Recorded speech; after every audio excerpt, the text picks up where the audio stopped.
Cette année, le parcours de Kevin s'arrête au 8e de finale des Masters.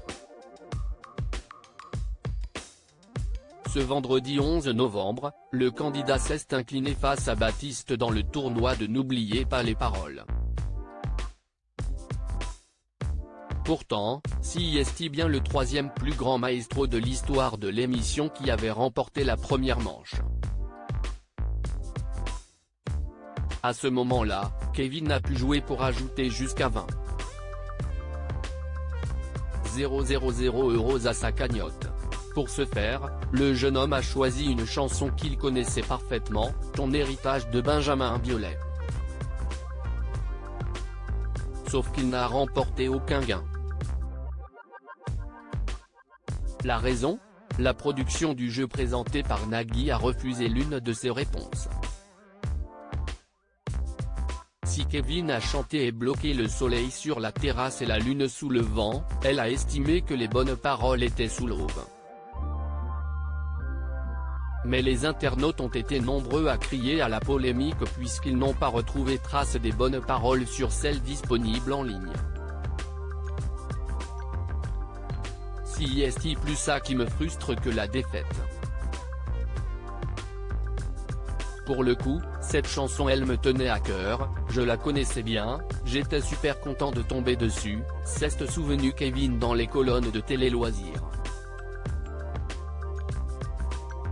En théorie, je la connais par cœur. J'ai toujours chanté sous le vent. Les autres maestros aussi auraient dit comme moi. Après ce petit problème, le maestro a perdu sa concentration. L'émission d'après Je n'étais pas bien, a-t-il ajouté. Après, impossible à dire si dans un autre état d'esprit j'aurais réussi la thématique si est-il la même chanson.